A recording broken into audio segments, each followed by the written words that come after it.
Assalamualaikum warahmatullahi wabarakatuh. Perkenalkan, saya Yudi Faisal. Pada kesempatan sore hari ini kami akan membahas 10 langkah cara untuk menaikkan masalah hidup dengan cara Allah, termasuk lunas hutang. Salah satu yang pertama adalah bagaimana masalah kita bisa selesai, karena kita harus tobat pada Allah. Dan tatkala kita tobat, dalam hadis dikatakan, barang siapa yang membiasakan membaca istighfar, maka Allah akan menjadikan untuknya kelapangan dari setiap kesedihan, dari jalan keluar dari setiap kesempitan. Dan juga, serta Allah karuniakan rezeki kepadanya dari arah yang tak disangka-sangka.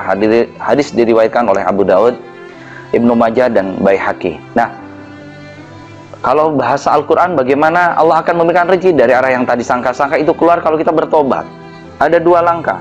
Kita diuji atau diazab. Apa bedanya ujian? Ujian itu khusus bagi orang yang rajin sholat, duha, tahajud, sedekah, jarang buat dosa, ujub ketipu, kemalingan, itu ujian. Kuncinya ada 2. Tobat, kuncinya adalah sabar dan syukur.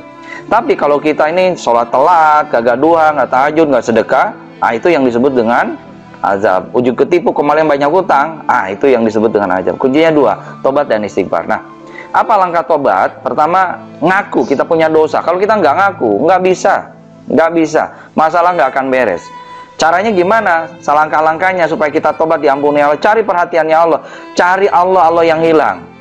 Gimana? Dekatin sholat tepat waktu di masjid, kagak boleh telat nih.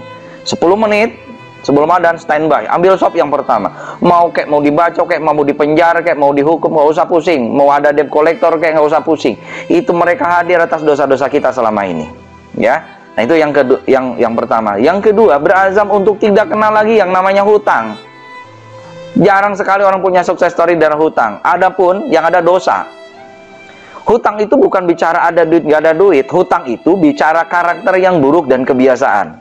Contoh umpamanya, saya punya sahabat nih, Mas Said, punya hutang nih 10 juta. Saya bayarin, lunas nggak? Lunas. Atau dibalik lagi.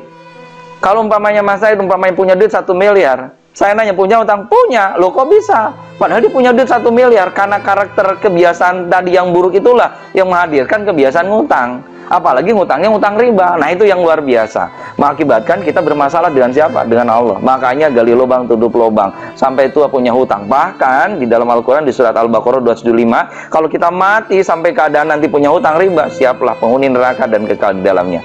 Bab riba, sahabat semua bisa lihat di Al-Baqarah 275 sampai 279. Nah, langkah selanjutnya untuk membereskan masalah hidup kita, sebenarnya kalau sudah berazam, saya tidak akan berhutang lagi. Nah, saya tidak akan berhutang.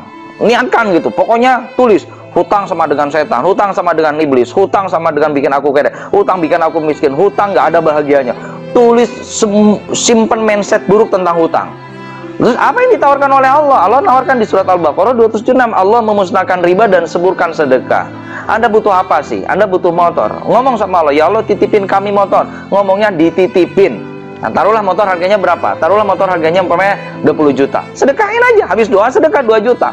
Kerja seperti biasa Allah kasihkan. Bicaranya bukan misalnya kita dapat motor atau tidak dapat motor, tapi proses mendapatkan motor ini Allah kasih itu. Dengan takwa Allah kasih itu motor.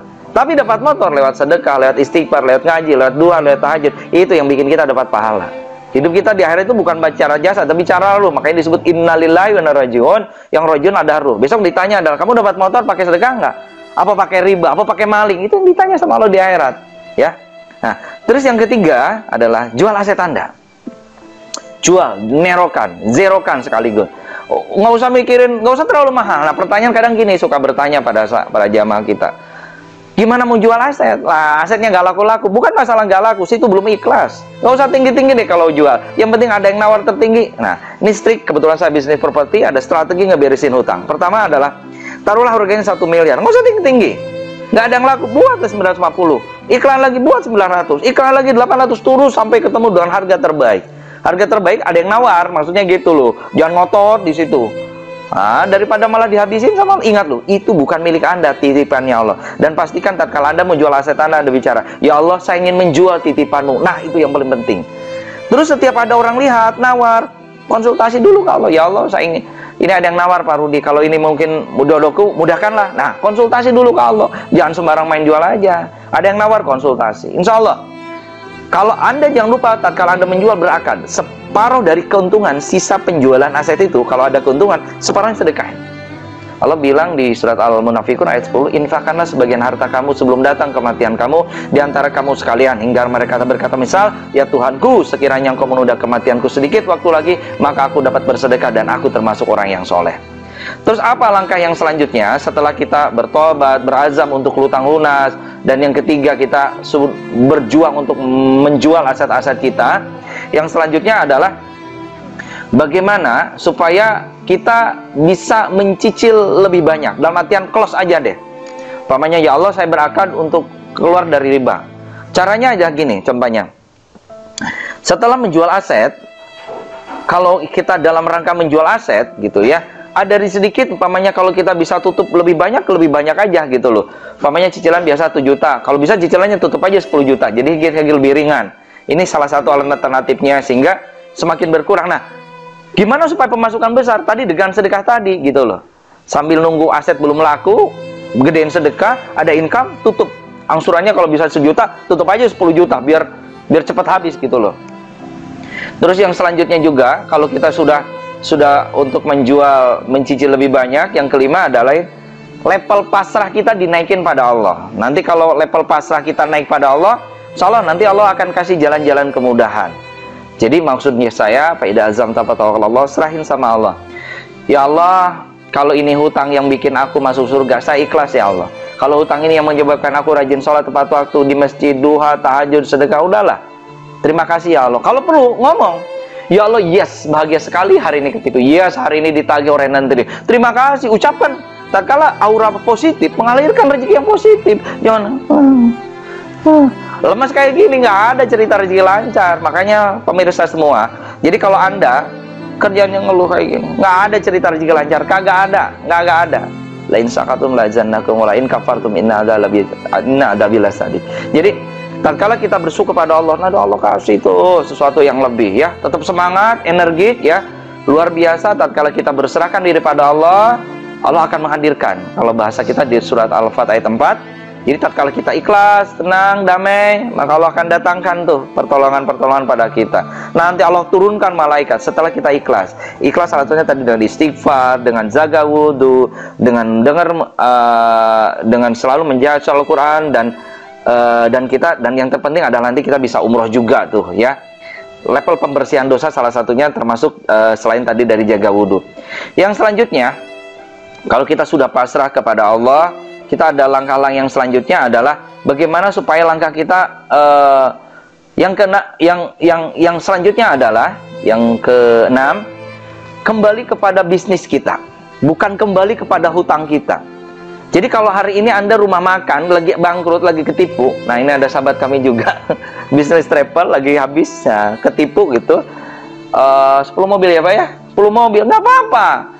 Hutang yang beresin, tapi jangan buka usaha baru. Itu kan menjadi sesuatu yang menghasilkan duit. Anda dulu pernah merasakan punya duit, lanjutkan aja tuh bisnis itu, tapi dijorokan dulu. Ingat loh, pelari itu udah di sprinter, itu dari jongkok dulu. Anda bangkrut dulu, itu bagus. Anda akan melihat kesuksesan kalau Anda sudah melihat kegagalan Anda. Anda akan melihat kesuksesan di mana posisi Anda telah gagal.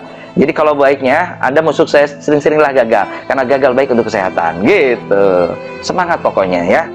Terus yang selanjutnya, kalau kita sudah yang keenam, yang ketujuh, jangan lupa giving, sedekah. Sedekah itu yang sesuatu yang luar biasa. Kalau bahasa Al-Quran, manjabil hasanati falahu asram salihah. Barang siapa yang berbuat kebaikan, Allah ganti 10 kali lipat. Jadi sekali lagi, Anda sedekah itu nggak hanya uang. Bersihkan masjid itu sedekah. Doain orang lain itu sedekah. Buat konsultasi di rumah, ngajak orang supaya mereka, boleh nih, gabung PPMI juga boleh. Itu termasuk sedekah. Apa itu PPMI? Nanti Anda bisa lihat, tanya saya di nomor telepon yang nanti saya tulis di bawah ini. Nah, terus tatkala kita sedekah, bahkan bahasa Al-Quran, barang siapa memberikan pinjaman Allah yang terbaik, maka Allah akan lipat gandakan di situ. Lebih banyak lagi di surat Al-Baqarah 45. Jadi sedekah itu akan membuat kita bisa lebih baik kehidupan kita. Anda punya masalah, beli dengan sedekah. Sedekah terbaik, ya. Terus yang kedelapan adalah berbakti sama orang tua. Doa restu. Ada 2 yang paling mustajab. Doa orang tua sama doa anak yatim yang ngaji. Saya mau cerita berbakti pada orang tua. Ada kisah seperti ini. Ada seorang sahabat kebetulan mau diketok palu di penjara. Terus suruh pulang sama hakim, suruh mungkin pamitan dan sebagainya. Tapi sebelum pamitan dia telepon seorang gurunya. Saya punya masalah. Apa yang harus saya lakukan? Kau tanya, kau punya orang tua? Punya. Yang meninggal adalah bapak. Udah. Yang masih hidup adalah ibunya. Udah. Kau telepon, silaturahmi pada ibumu, berikan makanan terbaik, berikan uang terbaik, berikan pada orang tuamu, dan minta maaf sama orang tuamu. Dikerjakanlah dia. Pas ketemu, dia dipeluk, dia didoain sama orang tua 10 menit. Mudah-mudahan dilancarkan rezeki. Banyak sekali doa dari ibu. Setelah selesai, pulang lagi pengadilan untuk siap masuk penjara. Tapi apa yang terjadi tatkala dia masuk ke pengadilan itu, hakimnya ngetok palu bahwasannya, nak, kamu tidak jadi penjara. Loh, kenapa Pak? Tadi ada yang datang ke sini memberikan bukti-bukti bahwasannya kasus Anda adalah Anda bohong. Dan ada bukti video bahwasannya Anda tidak bersalah. Subhanallah tuh. Siapa yang mendatangkan tamu yang datang-datang nih? Tatkala Anda pergi nih ke orang tua, Allah datangkan tuh malaikat untuk memberesin urusan Anda. Ingat, tatkala ada kepada Allah, Allah datangkan tuh ribuan malaikat. Itu ada di Al-Qur'annya. Dan yang luar biasa lagi yang kedua, ada sahabat, dia bisa membeli surga dan berbakti pada orang tua. Dengan cara apa? Ada satu kisah di mana ada orang, seorang laki-laki, anak pertama, dia meninggal di hari Jumat pada saat rakaat kedua. Luar biasa, tatkala dia meninggal di hari Jumat, salah tuh, dijauhkan dari azab kubur. Seorang imam masjid di situ bertanya tatkala habis mandikan, tanya ke adiknya, adik, amalan apakah kamu yang membuat kakak kamu bisa meninggal di hari Jumat pada sholat Jumat? Kakak itu kebiasaan selalu berbakti pada ibunya. Ibunya pengen umroh, mau patungan, dia sendiri udah berumrohkan. Ibunya lagi sakit, mau patungan, mau berangkat, dia sudah duluan, sudah mandiin ibunya, sudah ngasih makanan, sudah memberikan yang terbaik. Beli surga Anda dan berbakti pada orang tua, ya. Yang kesembilan adalah jangan jaga sholat tepat waktu di masjid. Nggak boleh telat. Dan ingat sahabat semua, Anda tidak akan sah sholat Anda kalau Anda telat sholat. Apalagi menjengkelkan. Di surat Al-Maun di situ dikatakan fawailul musallin, maka celakalah yang sholat. Siapa orang yang selalu melewatkan waktunya sholat. Bahkan di surat An-Nisa dikatakan sungguh sholat itu adalah kewajiban yang ditentukan waktunya atas orang yang beriman. Jadi mohon maaf nih, kalau Anda sampai telat sholat, apalagi dihabisin nanti di alam kubur. Dan yang menyebabkan hutang terjadi itu gara-gara telat sholat. Coba kita habis sholat, kita berdoa pada Allah. Ngapain sih minta hak sama Allah? Tatkala kita minta hak sama Allah, terus Allah ngapain? Lu siapa sih? Bahasa saya kan gitu loh. Lah, kalau kita ditelepon tulisan tidak dikenal, pasti tidak diangkat. Tapi kalau kita datang pada Allah, kita datang lebih awal, sholat tahiyatul masjid, zikir, ngaji, ada azan, terus ada qobliyah, salat qobliyah, kita berdoa antara dan iqamah, doanya mustajab. Terus sholat tepat waktu, ambil sholat pertama, tatkala kita Allahu Akbar, di situ baru Allah absensi kita. Nah, tatkala seorang merasa berjamaah, kita lagi di mana? Lagi merokok, lagi makan, lagi minum, lagi di jalan. Sorry, Bapak Ibu, Anda tidak ada di absensinya Allah. Anda masuk absensinya Allah, sholatlah tepat waktu. Sholat itu bukan kewajiban, tapi kebutuhan. Ya? Kalau Anda sudah mengerjakan semua kewajiban, Allah akan memberikan hak Anda pada Allah. Jadi kuncinya beresin dulu sholat tepat waktu. Dan ingat, warning lagi nih pada Bapak Ibu yang nanti akan melihat video kami di YouTube ini, kalau Anda pengen punya pasangan Anda sampai Anda punya pasangan sampai kagak sholat, maka pernikahan Anda batal, tidak syah, dan karena statusnya pasangan Anda sudah kafir. Karena kalau tidak sholat, sudah tidak agama Islam lagi. Bahkan Anda berhubungan sudah zina namanya. Segitunya hukuman besok di akhirat. Nauzubillah min dzalik. Jangan sampai Bapak Ibu ya.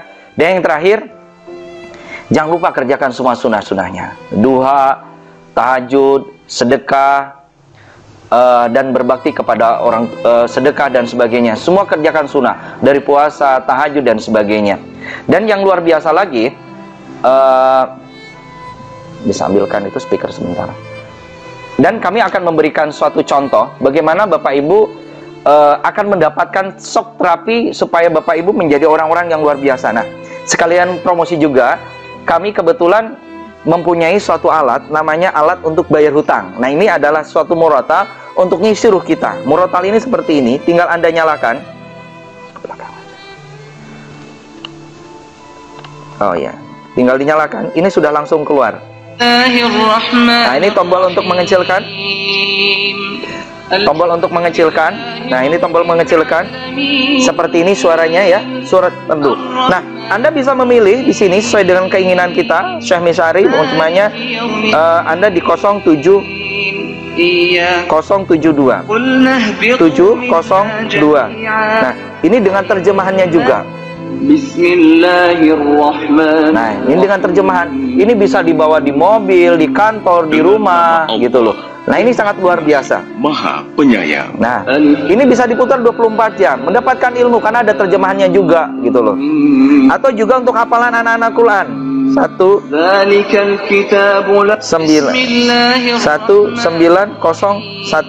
Nah, ini sering dipakai anak-anak kita. Muhammad Toha ya. 1901. Seperti ini suaranya. Nah, ini Anda bisa beli. Saya lagi cari agen untuk banyak orang-orang pada lunas hutang selain ibadah, duha, tahajud dengan murotal ini 24 jam. Mau di mobil kek, mau di mana bisa pakai handsfree, bisa di mobil, bisa di ruang tamu. Bahkan banyak orang konsultasi di rumah kami dengar ini, mereka bisa menangis dengan murotal seperti ini. Ngapain? Ingat dosa. Nah, ini makanannya ruh, bukan makanan yang jasad. Ya, jadi salah satu terapi Anda wajib punya alat ini. Mudah-mudahan ini akan jadi ladang amal kebaikan. Kami mencari agen seluruh Indonesia. Siapa tahu Anda dengan bergabung PMMI, Anda punya alat ini, sekali seumur hidup Anda punya, insya Allah memudahkan. Semoga dengan jalan-jalan ini Allah akan memberikan hidayah untuk kita semua. Amin ya. Kami tunggu bagi sahabat yang ingin konsultasi, ingin bergabung dengan PMMI, ingin berminat dengan alat ini. Insya Allah mau jadi ladang pahala, karena sebagian untuk kita, untuk pembangunan masjid dan untuk rumah tahfidz, semua jadi ladang kebaikan. Mudah-mudahan sahabat semua saya menjadi penghuni surga Firdaus ya. Nanti sahabat bisa lihat konsultasi dengan di telepon kami di bawah ini ya. Dari saya cukup sekian, semoga bermanfaat. Salam sukses selalu. Assalamualaikum warahmatullahi wabarakatuh.